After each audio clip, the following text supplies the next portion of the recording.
So welcome back guys in today's session and I hope you all are doing well।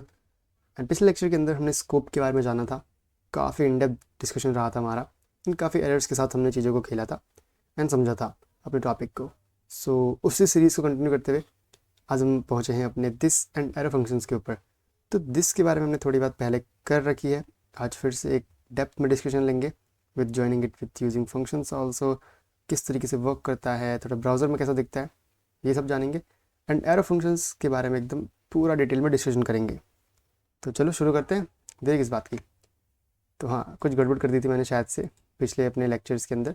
Like 66 को मैंने बना रखा था, 67 फिर से बना दिया था, 68 69 तो गड़बड़ हो गई थी, बट मैंने सब कुछ ठीक कर दिया। तो lecture number and repository number are same and you can visit, कोई दिक्कत की बात नहीं, सब एकदम बराबर चल रहा है। अगर आपने नोटिस नहीं करा तो you can ignore this thing, okay. अगर आपने नोटिस करा था तो हाँ, कुछ गड़बड़ हुई थी 65 के बाद वाले लेक्चर्स के अंदर कि थोड़े मिसमैच हो गए थे फोल्डर्स, एंड वो तो मैंने फिक्स कर दिया, तो कोई दिक्कत नहीं होगी। आप बस लेक्चर नंबर देखो, रिपोजिटरी पे जाइए, चेकआउट करिए। तो today we are in our lecture 69। So एक स्क्रिप्ट फाइल बनाते हैं यहाँ पे बेसिकली, script.js। सो या देखो, अब तक हमने एक ऑब्जेक्ट बनाना सीख लिया है। तो मैं अगर बोले एक ऑब्जेक्ट बना के दिखाओ तो my obj is equals to like this. अगर मैं बोले नेम मेरे को बताओ क्या है, तो आप बोलोगे लो भाई आपका नाम तो सौरभ है ना, आप अपना नाम रख सकते हो, कोई यहाँ पे दिक्कत नहीं है। तो ठीक है, मैं कहता हूँ एक फंक्शन ही बना के दिखा दो मेरे को यार, चलो ग्रीट कह लो, कुछ भी कह लो, हम बनाते हैं फंक्शन। तो फंक्शन बनाना भी आपको आता ही है, डायरेक्टली ये डालो, ये यूज़ करो। मैं यहाँ प्रिंट कराऊंगा console.log एक्टिक्स के साथ, लाइक हेलो मिस्टर। अब वेरिएबल इंजेक्ट कराते हैं एंड नेम लिख देते हैं। देखो हमको नेम मिल रहा है, तो हाँ कह रहा है कि नेम स्ट्रिंग है, कुछ प्रॉपर्टी है, तो ठीक है बढ़ते हैं आगे, बस ऐसे कर देते हैं इसको प्रिंट एंड रन करा के देखते हैं। चलो माई obj डॉट ग्रीट, ये करते हैं रन। ये करूँगा तो रेफरेंस मतलब रेफरेंस पॉइंट करेगा, कुछ प्रिंट नहीं करेगा। ये करूँगा तो डायरेक्टली एग्जीक्यूट करेगा हमारे कोड को। तो देखते हैं क्या आता है। आपको क्या लगता है क्या आना चाहिए? मेरे अकॉर्डिंग तो एरर आना चाहिए भाई। Let's see. एरर इस वजह से नहीं कि इसके ऊपर कट आ रहा है, मैंने आपको पहले बताया था कि लिंटिंग की प्रॉब्लम है, इसको इग्नोर कर सकते हो, ओके। चलो अगर आपको दिक्कत है इससे भी तो मैं नेम्स कर देता हूँ, लो अब दिक्कत नहीं आएगी। अब बताओ, अब भी एरर ही आएगा, दिमाग पे जोर डालिए थोड़ा सा, क्यों आएगा। सीरियल लेक्चर नंबर 69 आज है। Now run node script.js। तो या we got an error. Error इसलिए आएगा बिकॉज कि जो नेम्स कीवर्ड है, आई मीन नेम्स वेरिएबल है, वो ये आइडेंटिफाई नहीं करेगा क्योंकि डिफाइंड ही नहीं कहेगा। अब ऐसा क्यों? यार नेम हमने डिफाइन कर तो रखा है एंड फंक्शन दिखा भी रहा था लेने को, तो ये एरर क्यों आया? एक्चुअली द रीज़न इज़ कि आपको फंक्शन को पता ही नहीं है कि ये नेम कहाँ से लेके आना है इसको। जावास्क्रिप्ट के अंदर एग्जीक्यूशन थ्रेड्स बनती हैं, तो यहाँ पे इसको नहीं पता कि नेम्स कहाँ पे है। तो मैं फिर से करूँ इस चीज़ को, आप बोलोगे दिखा रहा था कि नेम है, एंड मैं अगर नेम्स डालूँ एंड एंटर क्लिक करूँ तो ये मुझे कहेगा आप यूज़ करो दिस, आप यूज़ करो दिस डॉट नेम्स। क्या करो, आप यूज़ करो this. This tells about the context कि किस चीज़ ने आपको कॉल करा है। आपने इस फंक्शन को कॉल कर रखा है एंड फंक्शन आपका ऑब्जेक्ट के अंदर है, तो अभी आपको जो करंट कॉन्टेक्स्ट है वो इतना है। तो इस कॉन्टेक्स्ट के अंदर अगर आपको नेम मिलता है तो उसको यूज़ करो। तो दिस के अंदर देखो क्या क्या चीज़ है, दिस के अंदर हमारे पास एक स्ट्रिंग है एंड फंक्शन है। So I am going there and use that name, okay names. अब रन करा के देखता हूँ, voila we got that thing, okay. So basically जो दिस होता है वो यूज़ करा जाता है आपको कॉन्टेक्स्ट समझने के लिए आपके फंक्शन के थ्रू, कि फंक्शन को समझना पड़ेगा ना कि किस चीज़ ने इसको कॉल लगाई है, कहाँ से इसको वैल्यू लेके आनी है, तो दिस कीवर्ड के थ्रू होता है। अब अगर मैं क्या करूँ, मैं माई obj पे जाऊँ एंड नेम चेंज कर दूँ, ओके नेम्स चेंज कर दूँ, लाइक अब नेम कर दो आप मेरा XYZ and this time you call my function, then let's see क्या होता है। तो देखते हैं, देखो भाई मैंने सौरभ करके कॉल करा तो हो गया, फिर मैंने XYZ को चेंज करा देन हो गया। तो ऐसे हमको ये समझ में आया कि अच्छा मतलब वैल्यूज़ चेंज हो रही है, तो ये समझ पा रहा है क्यों, बिकॉज हमने वैल्यूज़ हार्ड कोडेड नहीं डाली यहाँ पे कि सौरभ है तो सौरभ लिखो, नेम है तो नेम लिखो, नहीं। हमने आपको क्या कहा सिंपल सी कि आप जिस फंक्शन के अंदर हो उसका जो करंट कॉन्टेक्स्ट है उसके हिसाब से वैल्यूज़ को प्रिंट करो। तो मैं एक बार करंट कॉन्टेक्स्ट ही प्रिंट कर देता हूँ एक बार फंक्शन का पूरा। नीचे आते हैं console.log लिखते हैं, एक काम करो सर जी आप पूरा दिस दे दो मेरे को। तो देखो जब ये वाला फंक्शन एग्जीक्यूट हुआ होगा तो करंट कॉन्टेक्स्ट क्या होगा, करंट कॉन्टेक्स्ट होगा पूरा का पूरा ये ऑब्जेक्ट, जिसके अंदर एक नेम्स वेरिएबल होगा जिसकी वैल्यू होगी सौरभ, एंड जिसके अंदर एक फंक्शन होगा जो कॉल कर रहा होगा इसको। तो ये लाइन प्रिंट करेगी क्या, ये लाइन प्रिंट करेगी हेलो मिस्टर सौरभ, एंड ये लाइन प्रिंट करेगी पूरे का पूरा ऑब्जेक्ट आपका। देन नीचे आते ही आपका जो ओबीजे के अंदर नेम है वो चेंज होगा, बिल्कुल होगा। तो अब आपका ओबीजे क्या बनेगा नया वाला, वो बनेगा नेम्स जिसकी वैल्यू होगी XYZ, एंड फंक्शन जो कि सेम वर्क कर रहा होगा। तो यहाँ पे जो आपका जब रन होगा तो क्या रन होगा, hello mister XYZ, and this keyword आपका पूरा का पूरा न्यू ऑब्जेक्ट देगा। रन करके देखते हैं चलो कि हम सही भी हैं गलत है। तो ये देखो, ओके कहाँ चले गए, हाँ। तो हेलो मिस्टर सौरभ, देन इसने मुझे करंट कॉन्टेक्स्ट दिया जो कि ये था, जहाँ पे नेम की वैल्यू सौरभ थी। देन जैसे नेम चेंज करा तो वैल्यू चेंज होगी ऊपर, एंड आपका ओबीजे भी नया चेंज हुआ होगा।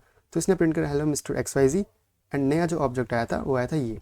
तो फंक्शंस के अंदर ये काफ़ी यूज़ करा जाता है आपका जो दिस है, जब आप कॉन्टेक्स्ट की बात कर रहे होते हो। ऐसा क्यों, एक सिंपल सी एक एनालॉजी समझो, देखो ये आपका फंक्शन है, okay, I go there and direct कि आपका फंक्शन है, फंक्शन, ओके। अब एक सिंपल फंक्शन है, अब इस फंक्शन को आप एक यहाँ से कॉल करा सकते हो, आप यहाँ से कॉल करा सकते हो, कहाँ गया, ठीक है। लिटरली ये कुछ भी हो सकता है, ये आपका एक ऑब्जेक्ट हो सकता है, ये एक अनदर फंक्शन हो सकता है, ओके। अब ये सब कॉल कर रहे हैं इसको, यार ये इसको कॉल कर रहा है, ये भी इसको कॉल कर रहा है कि इसको कॉल करो, अब ये भी इसको कॉल कर रहा है, जाओ। अब ये एक बेचारा फंक्शन इन 3 जगहों से कॉल हो रहा है, तो कन्फ्यूज़न को हटाने के लिए हम क्या पास करते हैं, हम हमेशा पास करते हैं keyword, that's your this keyword, okay. इस कीवर्ड को हम हमेशा पास करते हैं, कंट्रोल X करते हैं इसको, यहाँ पे लिख लेते हैं बेसिकली कि हमको क्या चाहिए, हमको चाहिए यहाँ पे दिस कीवर्ड, एंड हमको यहाँ से भी चाहिए दिस, सिंपल दिस, ओके। सो जब भी हम किसी एक जगह से कॉल मार रहे होते हैं अपने फंक्शन को, तो क्या करते हैं, हम दिस कीवर्ड को साथ में पास करते हैं कि अच्छा ये फंक्शन एग्जीक्यूट करना है तो उसको इसके कॉन्टेक्स्ट में रन करना है। देन इस फंक्शन को अगर ये कॉल कर रहा है तो इस फंक्शन को रन करना है इस वाले फंक्शन या फिर इस वाले ऑब्जेक्ट के कॉन्टेक्स्ट में। तो फंक्शंस को या फिर किसी भी चीज़ को कॉन्टेक्स्ट समझाने के लिए हम अपने दिस कीवर्ड का यूज़ करते हैं बेसिकली, ओके। इतनी समझ में आपको, मैंने ये लिख रखा है। अब अगर आपके मन में डाउट आ रहा होगा कि ठीक है चलो फंक्शन के अंदर तो दिस कीवर्ड इस तरीके से काम कर रहा है, क्या हो अगर इसको भी मैं कमेंट आउट ही कर देता हूँ तरीके से, लो कि मैं कंसोल को सीधे यहीं पे एक बार मतलब अपने दिस को यहीं प्रिंट करा के देख लो कि दिस होता क्या एक्चुअली में। तो चलो करके देखते हैं भाई, गुड क्वेश्चन, अगर आपके मन में आया तो let's run this, we get an empty object. वैसा क्यों हुआ, इसका एक रीज़न है, बिकॉज हम अपने नोड एनवायरनमेंट के अंदर हैं।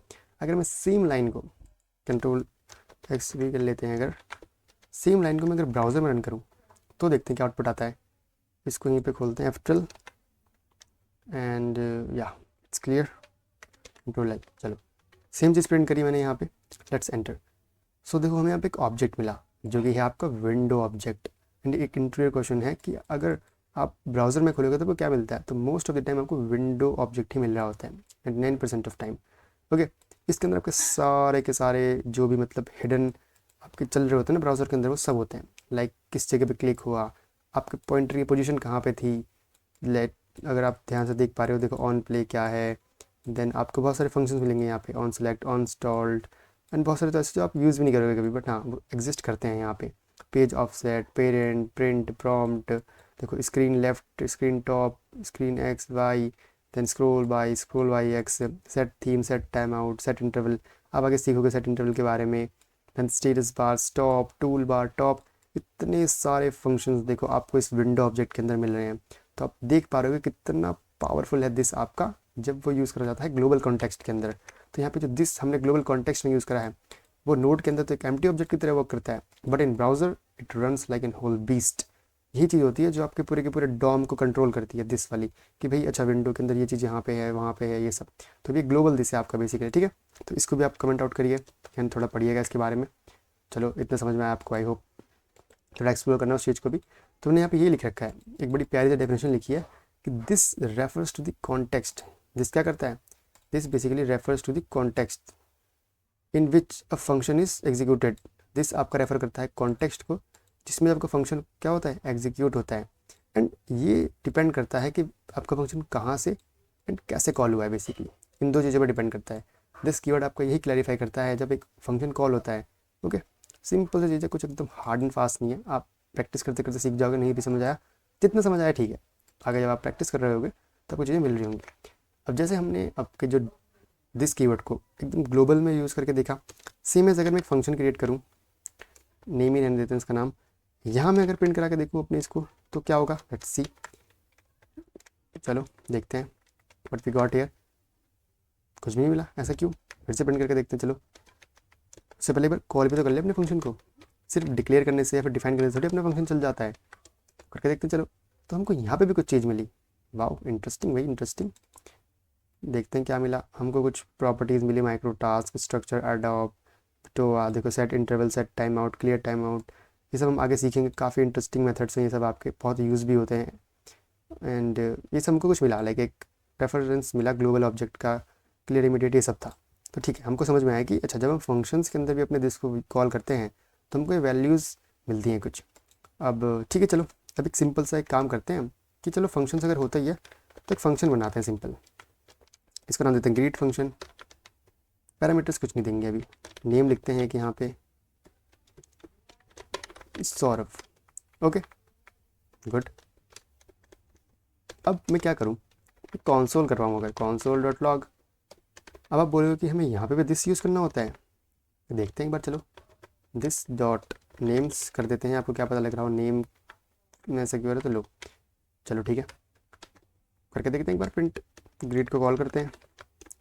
तो पता नहीं क्यों मुझे ऐसा लग रहा है ना कि हमें एरर मिलने वाला है यार यहाँ पे। देखते हैं चलो। वाह भाई, एरर मिला ही नहीं।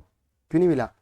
क्योंकि अब यहाँ पे एक बहुत ही माइन्यूट डिटेल है जो कि आपको समझनी पड़ेगी। मैंने यहाँ पे नेम्स को ना किसी भी कीवर्ड के साथ इनिशिएट नहीं करा, like let, const, var, simply ऐसे करा। तो इसकी मदद से पता है क्या हुआ, ये डिक्लेयर हुआ है आपके ग्लोबल कॉन्टेक्स्ट के अंदर, ग्लोबल कॉन्टेक्स्ट के अंदर, ठीक है, डिक्लेयर हुआ है, क्लियर हुआ है। मतलब जो फंक्शन है उसका जस्ट एक लेवल ऊपर में डिक्लेयर हुआ है, तो दिस आपको उसको ही एक्सेस कर रहा है। अगर फंक्शन ग्रीट किसी और फंक्शन के अंदर रैप्ड अप होता तो उस फंक्शन को एक ग्लोबल मान लेता अपना।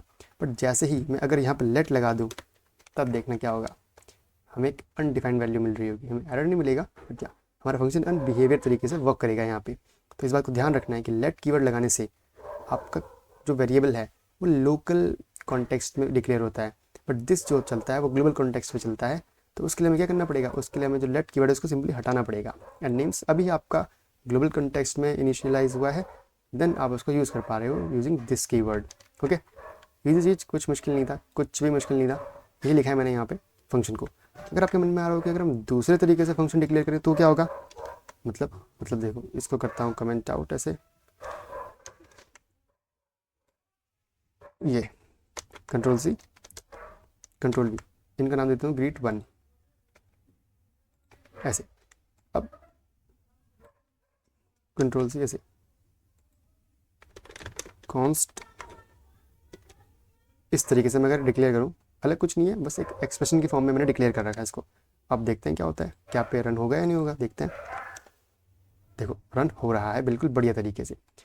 एंड एक और चीज़, सेम चीज़ यहाँ पे भी होगी। अगर मैं यहाँ पे लेट कर दूँ तो नहीं रन करेगा। मैं लिख देता हूँ लेट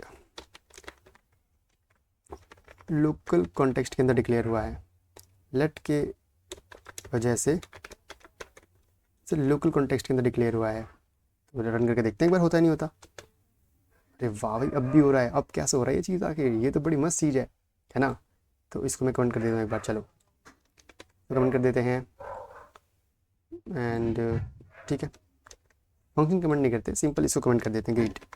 एंड इसको नीचे ले आते हैं, लेट करके नेम्स कर दिया मैंने इसको बेसिकली, ठीक है। अब ग्रीट वन कॉल हुआ मेरा बढ़िया तरीके से। तो देखो कंट्रोल वन, अब देखो हम मिल रही है वैल्यू अनडिफाइंड। क्यों, हमें पता है भाई हमने लेट करके करा है। तो आपको क्या होगा, अच्छा वो पहले जो हो रहा था वो इसलिए हुआ था बिकॉज फाइल सेव हुई नहीं थी, उससे पहले ही मैंने कोड रन कर दिया था। तो ये इसको थोड़ा सा दिक्कत है। तो आराम से, मतलब जब आप चेंजेस कर दिया करो बढ़िया तरीके से, तब एकदम से ऐसे नहीं करना, वरना एरर दे देगा कभी कभी। तो आराम से टाइम लेके करा करो, ठीक है। थोड़ा सा अपना इतना हाई एंड पीसी नहीं है ना मेरा, इसलिए आप कर सकते हो। बट चलो इतनी समझ में आई आपको, काफ़ी ईजी तरीके से मैंने समझाया आपको। तो इतना भी हमने क्लियर कर लिया। तो अनडिफाइंड क्यों आया, बिकॉज हमने लेट यूज़ कर लिया था।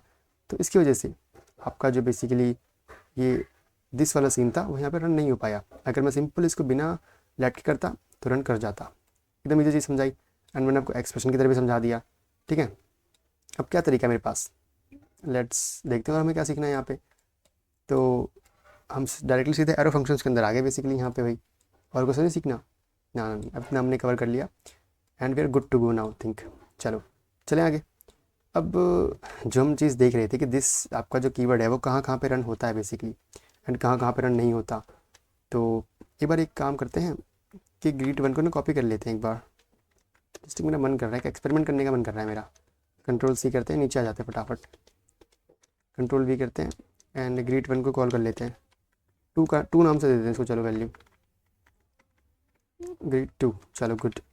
इसको कमेंट आउट कर देता हूँ ना, यहाँ पे एक बार दिस प्रिंट करा के देखता हूँ क्या आता है। तो लेट्स सी कि वाह भाई वैल्यूज़ तो यहाँ पे मिल लिया। तो इसको भी याद कर सकते हो है ना, कुछ अलग नहीं है।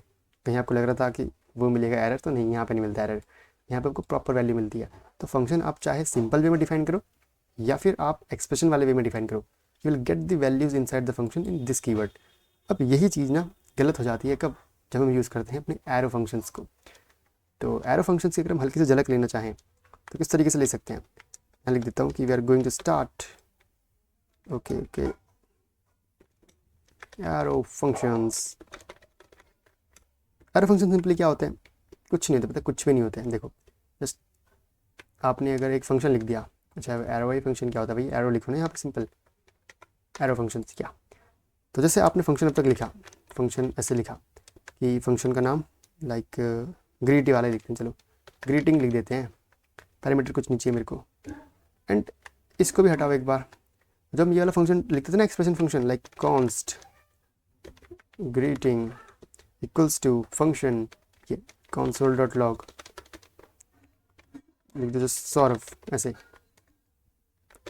सौरभ हेलो, ये मैंने लिखा। तो इसी को बस थोड़ा सा हम ट्विक करेंगे, देखते हैं रन कर रहा है नहीं कर रहा है। ये वाला एक बार तो रन कर रहा है, बिल्कुल कुछ नहीं करना, लिटरली कुछ नहीं करना, बस ये फंक्शन हटा दो यहाँ पे। चलो एक बार ना क्या करते हैं, कॉपी पेस्ट कर देता हूँ, कंट्रोल सी कंट्रोल वी, कुछ भी नहीं करना, जस्ट ग्रीटिंग्स कर दो इसको, यहाँ से हटा दो इसको। ग्रीटिंग इसलिए करा बिकॉज ऊपर ग्रीटिंग था, नीचे ग्रीटिंग्स कर दिया जिससे नाम अलग हो जाए। फंक्शन हटाओ, यहाँ पे इक्वल टू लगाओ एंड ये कर दो, बन गया आपका एरो फंक्शन। जस्ट इतना ही होता और कुछ भी नहीं होता, सेम वर्क करेगा, लेट मी टेल यू। देखो एकदम एकदम सिंपल भाई, एकदम सिंपल। जस्ट एक क्या करना है आपको, फंक्शन कीवर्ड हटाना है एंड इतना कर देना। पैरामीटर्स आप यहाँ ले सकते हो, कोई डाउट की दिक्कत नहीं है। एंड इतने आपका एरो फंक्शन होता है बेसिकली, कुछ खास नहीं था। बस जब ES6 आपका 2015 में आया था तो इसको इंट्रोड्यूस करा गया था। बस डेवलपर्स अपने होते ही हैं भाई, वेले बैठे थे तो बना दिया। काफ़ी काम का ही एक्चुअली में, जब आप आगे जाओगे ना देखोगे कि आप बहुत यूज़ कर रहे हो इसको बेसिकली। तो अगर मुझे 2 नंबर्स ऐड करने हैं अपने, लेकिन उससे पहले जो हमारा मेन काम था वो था क्या, दिस को देखना कि दिस क्या है इसके अंदर, दिस की वैल्यू क्या है एक्चुअली में इसके अंदर। देखते हैं दिस की वैल्यू क्या है। आई थिंक एम्प्टी ऑब्जेक्ट आनी चाहिए मेरे हिसाब से। तो अब देखते हैं क्या होता है। अरे भाई कहाँ से लेके आ रहा है, मेरी वैल्यू समझ में नहीं आ रहा है मेरे को। ग्रीटिंग, अच्छा अब भी ग्रीटिंग ही रन हो रहा है क्या, ग्रीटिंग्स रन करते हैं चलो। देखो एम्प्टी ऑब्जेक्ट आया, तो इसको नोट करो भाई, इसको नोट करो कि पिछले दोनों फंक्शंस के अंदर हमें हमेशा फंक्शंस की सारी वैल्यूज़ मिल रही थी, बट जैसे मैंने फंक्शन को ना अपने as a arrow function declare करा तो मुझे जो वैल्यू है, वैल्यूज़ आर नॉट हेयर, ठीक है, वैल्यूज़ यहाँ पे नहीं है, हमें मिल कर आए we are getting empty object, basically एक एम्प्टी ऑब्जेक्ट मिल रहा है। तो इस बात को आपको नोट करना है। सिंपल सी बात, हमने 3 तरीके से देखे थे कि सिंपल होता है, एक होता है एक्सप्रेशन वाला फंक्शन और एक हमने समझा एरो फंक्शन। तो जो पहले 2 थे उनके अंदर दिस की हमें वैल्यूज़ मिलती हैं बेसिकली, बट एरो फंक्शंस के अंदर हमें दिस की जगह वैल्यू नहीं मिल रही होती, हमें मिल जाता है बस एक empty object. Okay that's the thing. अब आगे चलते हैं।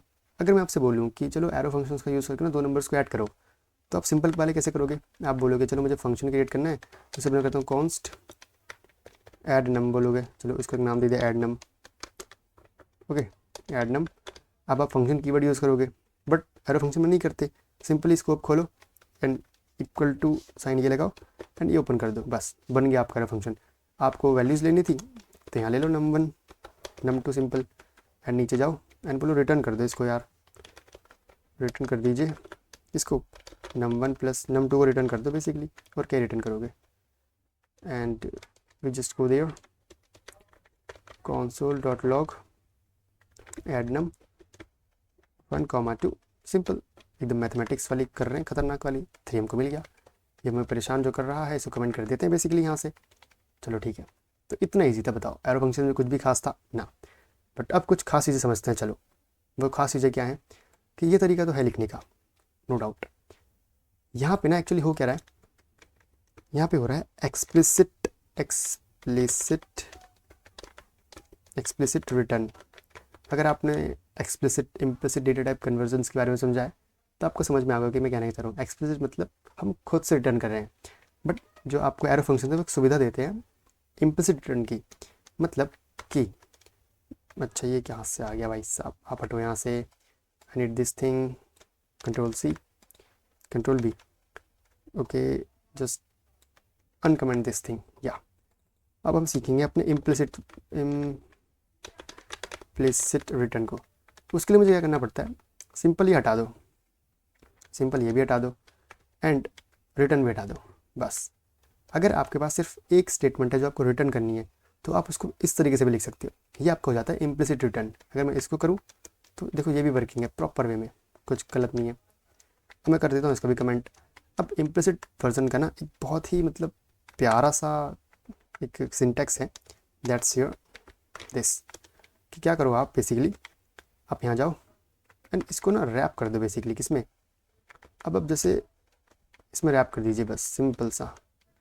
इसका फ़ायदा क्या है, देखो फ़ायदा ये है ना इसका कि लेट सपोज आपको अभी तो ये करना है बस रिटर्न, तो रिटर्न हो जाएगा।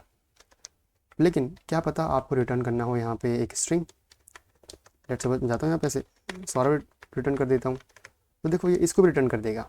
एंड अगर आपको क्या करना हो Ctrl+X+V, अगर आपको एक ऑब्जेक्ट भी रिटर्न करना हो तो कैसे होगा, आप बोलोगे कि भाई इसको हटा देते हैं, ऐसे होगा, लाइक नेम सौरभ, एंड मैं कहूँगा कि आपको मिलेगा एक error.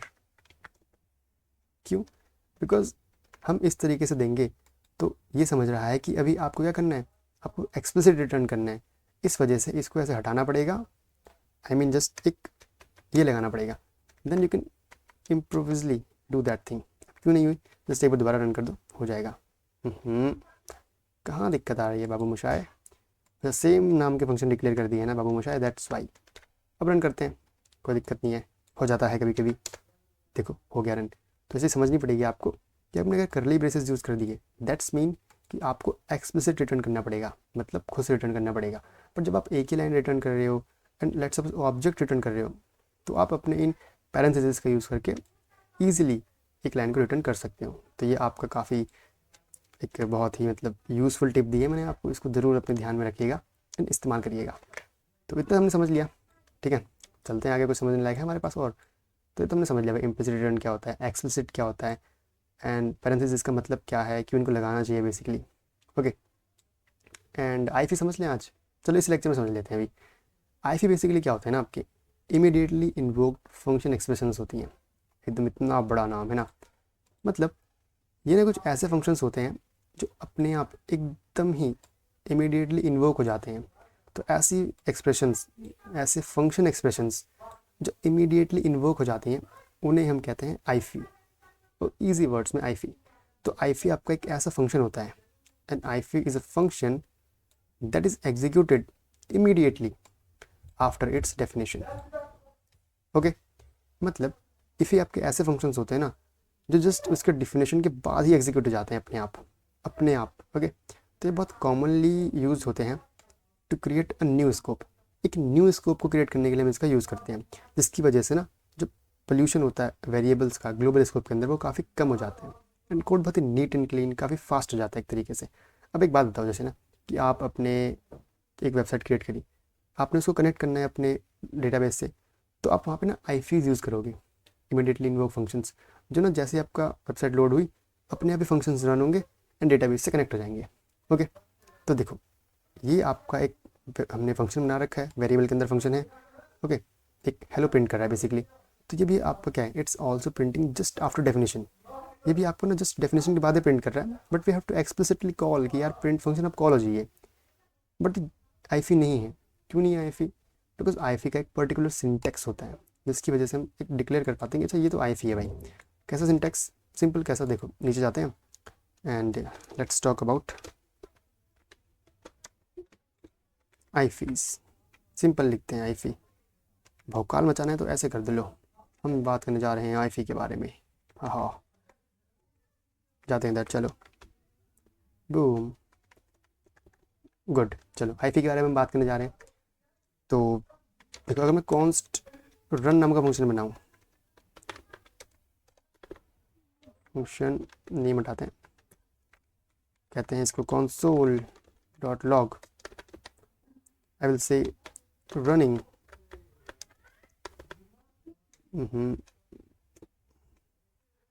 Okay, I am running लो।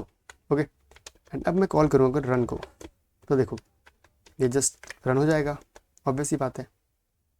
अब क्यों नहीं रन हो रहा है भाई? ये मानता नहीं है ये जो है ना। देखो क्या कह रहा है कि हमको ऊपर जाना पड़ेगा, पहले इसको बंद करना पड़ेगा। अच्छा हमने फंक्शन सारे बंद कर दिए और इसको रन कर रहे हैं ऐसे ही। हम गजब ही आदमी भाई, टोपीबाज एकदम। चलो अब रन करते हैं, तो ये रन हो गया। But it's not an IIFE, it's not an IIFE. क्यों? बिकॉज आईफी का सिंटैक्स होता है प्रॉपर वे में। समझते हैं चलो। देखो अब तक हम क्या कर रहे हैं, हम फंक्शन डिक्लेयर कर रहे हैं, है ना, देन दोबारा से उसको लिख रहे हैं कि भाई रन करो। आईफीस किस तरीके से रन होते हैं बेसिकली कि आप फंक्शन लिखिए, फंक्शन का नेम लिखिए simple, let's suppose functions name is run, running, ऐसे रन लिख देते, ठीक है, run simple.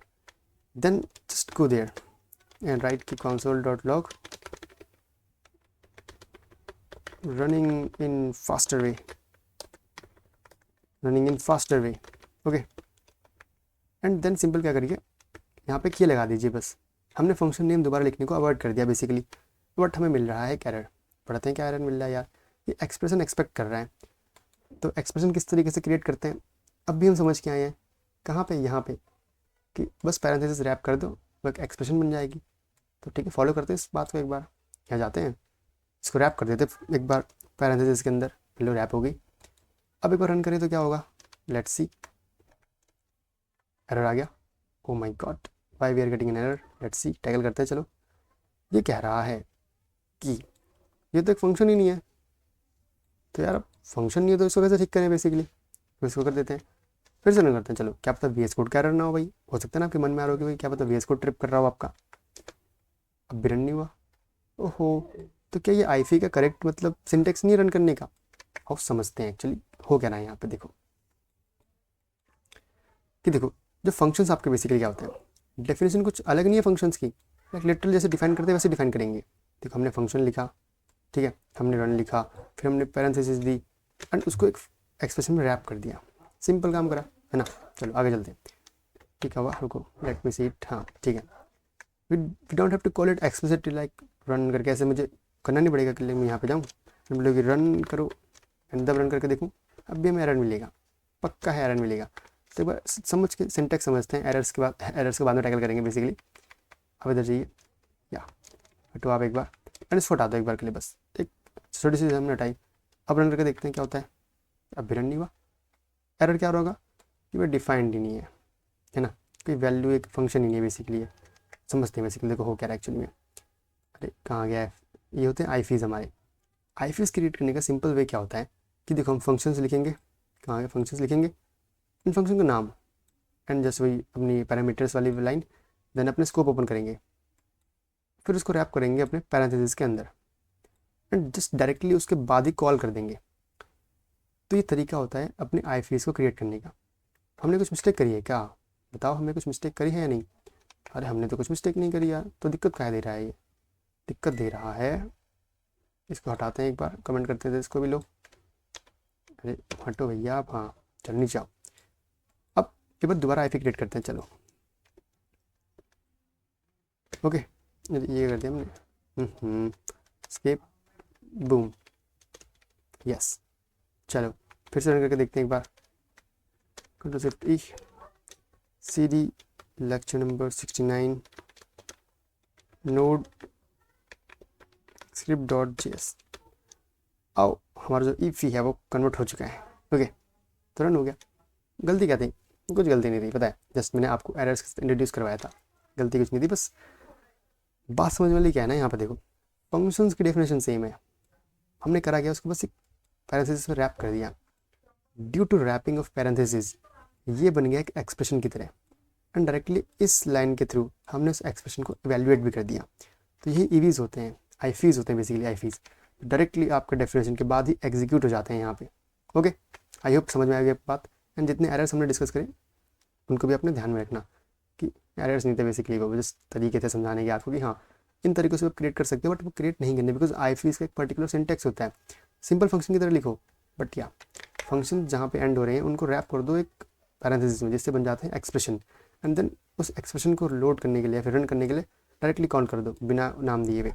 And same as आप यूज़ कर सकते हो यहाँ पे अपने एरो फंक्शंस को। तो पहले एक्सप्रेशन लिखते हैं, सिंपल ऐसे लिखो, call them like console.log num1 plus num2। Okay, तो num1 num2 कहाँ पे ले हम, बेसिकली यहाँ पे लोगे आप, ऑब्वियस सी बात है यार। num1 बाय डिफ़ॉल्ट ले लेते हैं इसकी वैल्यू 2, एंड नम कितनी ले, num2 की वैल्यू ले लेते हैं हम यहाँ पे 0। रुको, काम करते हैं 0 1 ले लेते हैं, बाय डिफ़ॉल्ट हमें आंसर 1 मिलेगा। इसको डायरेक्टली रन कर देते हैं, है ना, करके देखते हैं आंसर क्या मिलता है अपने को। आंसर मिला 1 हमेशा। जस्ट फॉर अ मिनट क्या करते हैं ना, इसको कर देते हैं कमेंट आउट। ओके, जस्ट इसको कमेंट आउट कर देते हैं बेसिकली, एंड फिर से आगे बढ़ते हैं। एंड अब बोलोगे वैल्यूज़ कहाँ पे दे, तो ये फंक्शन कॉल ही तो है, बस हमने नाम नहीं लिखा यहाँ पे, तो डायरेक्टली वैल्यू डाल देते हैं। लाइक अच्छा तो 3 और 6 ऐड हो, अब देखते हैं आंसर क्या आता है, 9 आंसर आ गया। ओके, अब एक काम करते हैं, 2 मिनट के लिए इसको हटाते हैं, इसको भी हटाते हैं, एंड इसको रन करने की कोशिश करते हैं। देखो हमने 2 आईफी एक साथ लिख रखे हैं, तो क्या रन होंगे, लेट्स चेक। और हमें मिल गया एरर। अब एरर क्यों मिला होगा, देखो बड़ा प्यारा कंसेप्ट यहाँ पे आपको समझ में आएगा। देखो ये जो है ये कह रहा है कि इंटरमीडिएट वैल्यू, एक फंक्शन नहीं है। क्यों नहीं है फंक्शन, देखो आपने आईफी को स्टार्ट करा यहाँ से एंड इसको एंड नहीं करा, तो आईफी समझता नहीं है कि कॉन्टेक्स्ट कहाँ ख़त्म हो रहा है, तो ये यहाँ से यहाँ तक जाता रहेगा एंड एरर शो कर देगा, बिकॉज ये तो कहीं एंड ही नहीं हो रहा। तो इसी वजह से जब आप 2 इफ़ीज को साथ में लिखते हो तो मेक श्योर कि आप फर्स्ट वाले आईफी को एंड कर दो इस तरीके से, एक्सप्लिसिटली एक कॉमा लगा के, आई मीन सेमी कॉलन लगा के। अगर अब आप रन करोगे तो बड़े तरीके से देखो रन होगा, हो गया रन। तो इस चीज़ को याद रखना है कि between 2 IFs always put a semicolon, always put a semicolon to make sure to tell the first if that where to end its context। Simple सी बात एकदम, ओके एकदम सिंपल सी बात। आई होप समझ में आएगी आपको बात मैंने क्या कहा है यहाँ पे बेसिकली, ठीक है। एक अच्छी प्रैक्टिस है कि आप इसको यूज़ कर ही लो हमेशा, जिससे आप फंसोगे नहीं कभी भी, है ना। सिंपल सी बात थी, काफ़ी मतलब बड़े तरीके से समझाने की कोशिश करी आपको, एंड एरर से भी इंट्रोड्यूस करवाया, ठीक है। ये बात तो मैंने ये लिख रखा कि between 2 IIFE it give error if there is absence of semicolon, because after invoke of first IIFE इसको पता नहीं चलता कि इसका जो कॉन्टेक्स्ट है कहाँ पे स्टॉप करना है, तो चलते रहता है हमेशा हमेशा। तो इस वजह से तो 2 तरीके देखो, हमने यहाँ पे आईफी डिफाइन करा है कि ये वाला, यहाँ पे मैंने नाम लिखा आईफी का रन, तो ये एक नेम्ड इफ़ी हो गया। कैसा इफ़ी हो गया, ये हो गया नेम्ड इफ़ी, नेम्ड इफ़ी। वहीं पे मैं इसको देखूँ, किसको देखूँ, मतलब इस वाले को, अननेम्ड इफ़ी। ये आपको एक अननेम्ड इफ़ी है जिसका कोई नाम नहीं है। बस 2 तरीके हैं, क्यों, बिकॉज पता है यहाँ पे हमने फंक्शन को सिंपल वे में डिफाइन करा तो हमने नाम दिया, तो इसलिए नेम्ड इफ़ी। इसमें हमने एरो फंक्शंस यूज़ करे तो ये अननेम्ड इफ़ी हो गया। सिंपल, एकदम सिंपल, ओके। अब अगर आपसे इंटरव्यू में कोई पूछ ले कि भाई चलो एरो फंक्शंस क्या होते हैं, क्यों होते हैं, यूज़ क्या है, तो सिर्फ जितना मैंने बताया उतना बोलना, वो तो सबको पता होगा। कुछ एक्स्ट्रा क्या पता होगा आपको, एक्स्ट्रा ये बोलना है आपको कि आईफी जो होते हैं ना वो स्कोप आइसोलेशन के लिए वर्क करते हैं, बिकॉज आईफीज़ के अंदर ना जो भी आप ये बनाते हो वेरिएबल्स, ये तुरंत डिस्ट्रॉय हो जाते हैं after the calling of the function immediately. तो इसकी वजह से क्या होता है ना कि पल्यूट नहीं होते ग्लोबल कॉन्टेक्स्ट में, ऊपर से ये हमेशा आपके लोकली बनेंगे, है ना। इसकी वजह से जो ग्लोबल आपका स्कोप होगा वो पॉल्यूट नहीं होगा। लोगों ने लिख रखा है कि स्कोप आइसोलेशन के लिए होता है एंड अवॉइड करता है ग्लोबल स्कोप पॉल्यूशन को। एंड यहाँ पे ना प्राइवेट वेरिएबल्स क्रिएट करता है, प्राइवेट मेथड्स क्रिएट करता है, जिसकी वजह से क्या होता है कि जो वेरिएबल एंड मेथड्स होंगे वो लोकली अपने बनेंगे एंड ग्लोबली स्कोप को पॉल्यूट नहीं करेंगे। एंड जैसे ही बनता है वो डिस्ट्रॉय हो जाता है एक तरीके से, क्योंकि पता है ना हमें फंक्शन में तो टाइम बाद अपने आप हट जाता है। एंड आफ्टर दैट ये आपके जो कोड को इनकैप्सुलेट कर देता है काफ़ी। देखो इस सिंपल सा काम से सीखी का कुछ मतलब नहीं, किसी से इसको अपना काम करेगा निकल लेगा चुपचाप। ऐसे ही आप क्या करोगे, बेसिकली आप एक ईफी बनाओगे, लाइक आपने ईफी बनाया जिसमें कुछ भी वैल्यू नहीं डाली मैंने बेसिकली, मतलब ऐसे करा और यहाँ पे लिख दिया console.log database connected simply, and directly इसको कॉल कर दिया। देखो तो ऐसे जब आप रन करोगे तो देखो अपने आप रन होगा डेटाबेस कनेक्टेड करके। यहाँ पे आप एपीआई ले लो, उस पर कुछ मैनिपुलेशन कर दो, ये अपने आप चीज़ चल देगी। तो आईफीस बहुत इंपॉर्टेंट होते हैं। क्या करते हैं, स्कोप आइसोलेशन देते हैं आपको, आपका जो ग्लोबल स्कोप है उसको पोल्यूट होने से बचाते हैं एंड इनकैप्सुलेट करते हैं आपके कोड को, एंड आपके कोड को काफ़ी मॉड्यूलर भी बना लेते हैं। एकदम छोटे छोटे पैकेट्स बना दो, अपने आप वर्क करते रहेंगे, है ना। तो डिस्कशन था आज का हमारा आईफीस के ऊपर एंड आपके एरो फंक्शंस के ऊपर। आई होप आपको पसंद आया होगा, काफ़ी मतलब इंसाइट्स देने की कोशिश करी थी आपको। एंड या आज के लिए इतना ही था, मिलते हैं अगले लेक्चर के अंदर। अगला लेक्चर ना लिटरली काफ़ी इंटरेस्टिंग होने वाला है, बिलीव मी काफ़ी इंटरेस्टिंग होने वाला है। तो आप एक बस काम कराना कि ना आप जो एक टॉपिक है जावा स्क्रिप्ट एग्जीक्यूशन कॉन्टेक्स्ट, इसको जस्ट एक रीडिंग लिया ना कहीं से भी जावा स्क्रिप्ट के जो एग्जीक्यूशन कॉन्टेक्स्ट होता है उसके बारे में हल्का फुल्का जानकारी ले आना, चैट जीपीटी से, डीप सीक से, फ्रॉम एनीवेयर। ओके, आपका एक होमवर्क दिया मैंने आपको, पक्का करके आना, ठीक है। इतना ही था आज के लिए, काफ़ी मतलब लेंदी लेक्चर हो गया आई थिंक, बट हाँ मज़ा आया भाई, देखो मज़ा आया। तो आई होप आपको भी मज़ा आया होगा। मिलते हैं अगले पार्ट के अंदर, till then keep learning guys.